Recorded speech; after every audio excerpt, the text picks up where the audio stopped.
બોટાદ આંદોલનમાં ખેડૂત હિંસા થઈ અને એ બાદ પકડાયેલા ખેડૂતોની ચિંતા કરવા માટે અરવિંદ કેજરીવાલ ગુજરાતમાં આવ્યા. ખેડૂતોની ચિંતા તો કરી, પણ સાથે સાથે ખેડૂતોને ડરાવીને પણ ગયા.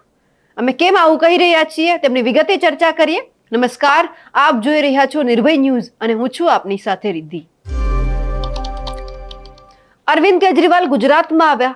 રાજકોટમાં એ તમામ ખેડૂતો સાથે એમણે મુલાકાત કરી જે જેલમાં ગયા હતા. જે જેલમાંથી બહાર આવ્યા એ તમામનું સ્વાગત કરવામાં આવ્યું અને સાથે સાથે અરવિંદ કેજરીવાલ છે તમામ ખેડૂતોને કહીને પણ ગયા કે તમારે જેલમાં જવાથી ડરવાની જરૂર નથી, પણ અરવિંદભાઈ તમારે ખાલી કહેવું છે, અહીંયા પરિસ્થિતિ અલગ હોય છે.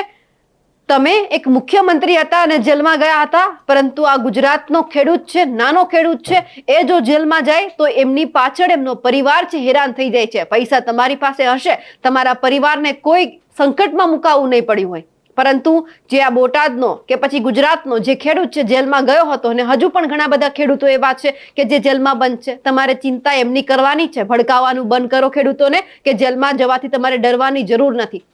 ડરે છે એટલા માટે કારણ કે તમારા ઉપર ભરોસો રાખ્યો હતો કે એ તમારી સભામાં આવી રહ્યા છે, તમારા માટે આવી રહ્યા છે, તમને એમને કંઈ જ નહીં થાય. પણ થયું શું? એ જેલમાં ગયા અને હજુ તો જેટલા ખેડૂતો બહાર આવ્યા છે એમનાથી સૌથી વધારે ખેડૂતો તો જેલમાં બંધ છે. એમને બહાર કાઢવા માટેની મહેનત કરો ને, જલ્દીથી એમને બહાર લઈને આવો. ભડકાવાનું બંધ કરો, કારણ કે ખેડૂત છે એ રાહ જોઈને બેઠો છે, પરિવાર રાહ જોઈને બેઠો છે કે ક્યારે એમના જે સ્વજન છે જેલમાં ગયા છે બહાર આવશે. જો આટલી જ તમને ચિંતા ગુજરાતના ખેડૂતની થતી હોત તો તમારે ભાજપની સામે બીજી રીતે લડવાની જરૂર હોત, નહીં કે તમે ખેડૂતોને જેલમાં મોકલ્યા. માન્યું કે કોઈ પણ વ્યક્તિના કારણે જેલમાં ગયા હોય, પણ આવ્યા હતા તો તમારી સભામાં ને. આમ આદમી પાર્ટીની ખેડૂત મહાપંચાયતથી હુંકાર કરવામાં આવ્યો તો એટલા માટે આવ્યા હતા. એટલે સૌથી પહેલા ફરજ તમારી એ આવે છે કે જેટલા પણ અત્યારે જેલમાં બંધ છે એમને બહાર કાઢો. અને રહી વાત કે તમે જ્યારે દારૂના મુદ્દે અત્યારે તમે ક્યાંક એવું કહી રહ્યા છો કે ખૂબ ગુજરાતની અંદર દારૂના જે આ ડ્રગ્સના અડ્ડા છે ફૂલ્યા ફાલ્યા છે, અને તમે બીજી બાજુ એવું પણ કહી રહ્યા છો કે કોંગ્રેસ અને ભાજપ એક છે, બંને મિલીભગત છે. તો તમારે એ પણ યાદ રાખવું જોઈએ, કોંગ્રેસના એ જ જિગ્નેશ મેવાણી છે, ધારાસભ્ય કોંગ્રેસના છે કે જેમણે દારૂનો મુદ્દો ઉઠાવ્યો હતો. તો શું તમારા આમ આદમી પાર્ટીના નેતાઓને કાર્યકર્તાઓને નહીં ખબર હોય કે ગુજરાતમાં દારૂ વેચાઈ રહ્યું છે? તો કેમ એ ચૂપ હતા? હવે તમે કોંગ્રેસ અને ભાજપને મિલીભગત કહો છો, હવે તમે જે મુદ્દા ઉપર રાજનીતિ કરી રહ્યા છો એ મુદ્દો તો કોંગ્રેસે ઉઠાવ્યો હતો, તો તમારે એમના ઉપર પણ ના બોલવું જોઈએ.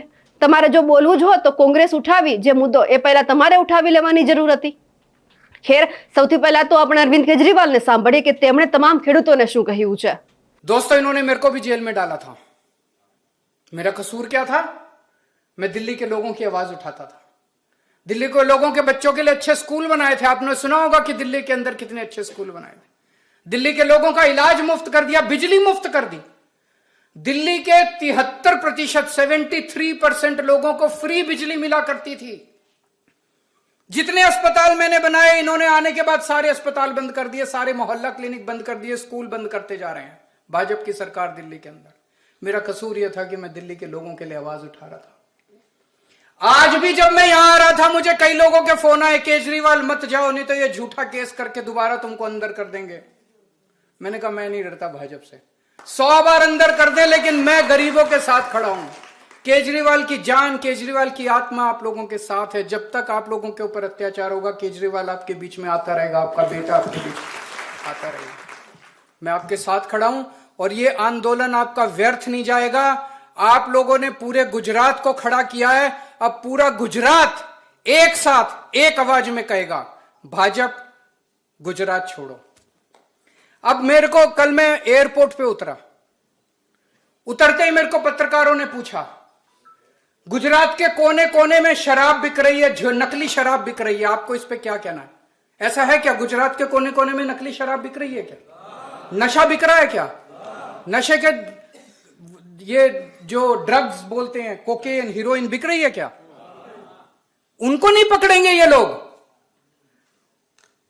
नकली शराब बनाने वाले को नहीं पकड़ेंगे ये लोग. नशा बेचने वाले को नहीं पकड़ेंगे ये लोग. खेडूतों को पकड़ पकड़ के जेल में डालेंगे. खेडूतों को पकड़ पकड़. उनको क्यों नहीं पकड़ते? ये उन्हीं के लोग हैं. ये खुद शराब बिकवाते हैं, ये खुद नकली शराब बनवाते हैं. ये सारा पैसा कहां जाता है? इन्हीं की पार्टी में जाता है. जाता है कि नहीं जाता है? इन्हीं के लोग हैं कि नहीं है? फिर क्यों वोट देते हो आप लोग इनको? कसूर तो अपना ही है. हम लोगों पे डंडा चलाते हैं, हमारे बच्चों को जेल में डालते हैं, और जब वोट देने की बारी आती है तो हम जाके इन्हीं पे कमल के ऊपर वोट डाल देते हैं.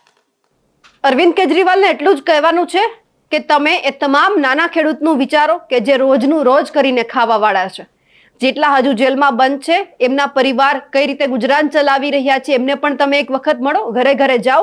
કારણ કે તમારા ઘણા ખરા નેતા છે જે હજુ એ જે બોટાદના હળદરની અંદર જે માથાકૂટ સર્જાય એમના પરિવારને મળવા માટે પણ નથી ગયા. તો જે નથી ગયા એમના બદલામાં તમે તો જાઓ, કારણ કે અત્યારે ભરોસે તમારા તમામ લોકો બેઠા છે, કારણ કે તમે રાષ્ટ્રીય સંયોજક છો આમ આદમી પાર્ટીના, તમારા ઉપર સૌથી વધારે વિશ્વાસ હોય. તમે રાજકોટ આવ્યા છો તો પછી એક ધક્કો એ પરિવારને મળવામાં પણ કાઢો. ખેડૂતો તમને કેમ મળવા માટે આવે, તમે પણ મળવા માટે જાઓ, કારણ કે ખેડૂતો રાહ જોઈને બેઠા છે કે જલ્દીથી તમે કંઈક કરશો, જે જેલમાં બંધ છે બહાર આવશે. એટલે કૃપા કરીને હજુ એક વખત વિનંતી કરીએ છીએ કે ભડકાવાનું બંધ કરો. જેલમાં જાઓ છો, તમને ખબર પડે છે તમારી પાસે બધું છે, સામાન્ય ખેડૂત પાસે કંઈ જ નથી. એ કઈ રીતે જેલમાં રહે છે ને જેલમાંથી બહાર એમને લાવવા માટે એમના સ્વજનો કેટલી મહેનત કરે છે એ ખુદ એમનો પરિવાર જ જાણે છે. એટલે હવે કેજરીવાલ સાહેબને પણ વિનંતી છે કે બોલો તો એક વખત બોલવામાં પણ ધ્યાન રાખજો, કારણ કે અત્યારે ખેડૂત જે તમને મદદ કરી રહ્યો છે, તમે જેમના સહારે અત્યારે અલગ અલગ પ્રકારના મુદ્દે ભાજપને ઘેરી રહ્યા છો, જો આ ખેડૂત તમારી સાથે નહીં રહે તો પછી તમને ઘેરવાના મુદ્દા પણ નહીં મળે. અમારા અહેવાલને લઈને આપનું શું માનવું છે કમેન્ટ કરીને ચોક્કસથી જણાવજો. સાથે જ અમારી નિર્ભય ન્યૂઝ ચેનલને લાઇક, શેર અને સબસ્ક્રાઇબ કરવાનું ભૂલશો નહીં. નમસ્કાર.